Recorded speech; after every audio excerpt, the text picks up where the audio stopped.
Jumbo, can you record this message for me? Thank you. All right. Spacewalk day... I've forgotten. I'll probably remember. I tried eating a chocolate donut during my walk, but I ignored the fact that I was wearing a helmet. Now I have to clean my helmet later on. That is all. You got that recorded? Thank you. Oh, well, hello everyone.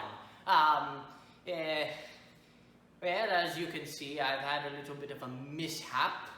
I accidentally tried to eat a chocolate donut while I was doing a spacewalk. Unfortunately, I'm going to have to suffer the consequences later. But anyhow, enough of that. Today we are continuing our history of astronomers.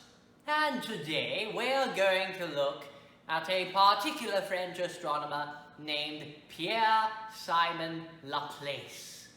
Let's go ahead and take a look at him, shall we? You'll have to excuse the noises from outside my cabin. I'm going through a bit of a space storm right now.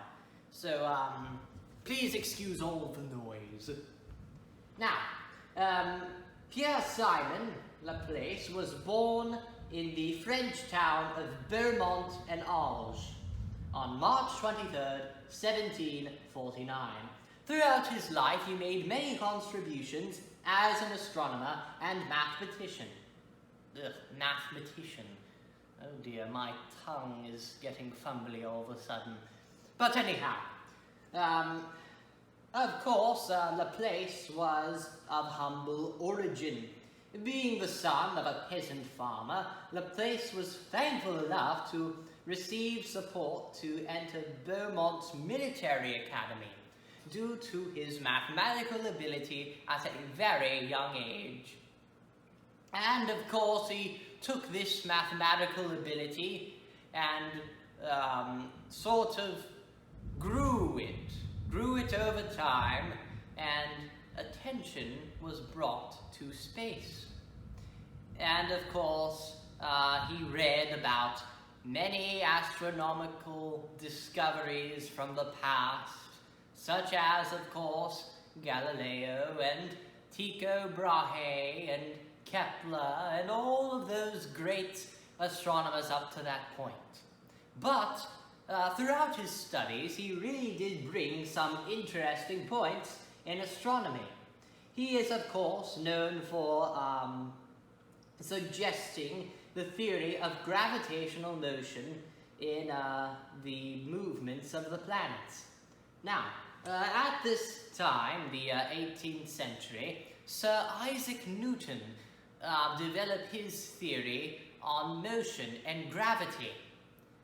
And he, being Laplace, applied those theories to space. So really, he's becoming more of an innovator in space studies. He also took all of the things that he studied in gravitational motion and proposed the theory that the solar system was formed in a disk shape. Now, we can see that this little theory has some truth, as we can see today that the solar system itself is formulated in a disk shape. In addition, now this is really quite interesting, Laplace also proposed the theory of black holes way before Albert Einstein, a 20th century scientist who you might know very well, proposed several more theories on such anomalies. So Pierre-Simon Laplace as a whole was quite the innovator at the time. And during his studies, Laplace himself collaborated with chemists and philosophers on several other studies, and he himself became a philosopher as well. However, probably one of his greatest contributions that sort of lassoed all of these studies right here. He wrote a series of books titled Celestial Mechanics, and that pretty much made Laplace a mainstay name in the astronomer world. Even after his passing in 1827, Pierre-Simon Laplace, as many of our famous astronomers, left a mark in history. Well, I do believe that is it for today. I do thank you for coming in to watch this little program of mine. If you happen to have any sort of space questions, please feel free to do so and leave them down below in the comment section. Who knows, your question might be answered on the next episode. Now, before we get carried away, let's see what our next topic will be. Thank you, computer. Of course, a classic.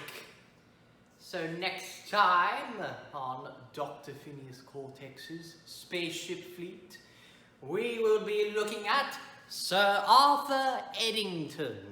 Sir Arthur Eddington, that sounds like a British name. I might be wrong, but I'll probably check on that later. Well, with that, my friends, I bid you ta-ta. Now, I have to clean my space helmet. Anyhow, in 3, 2, 1.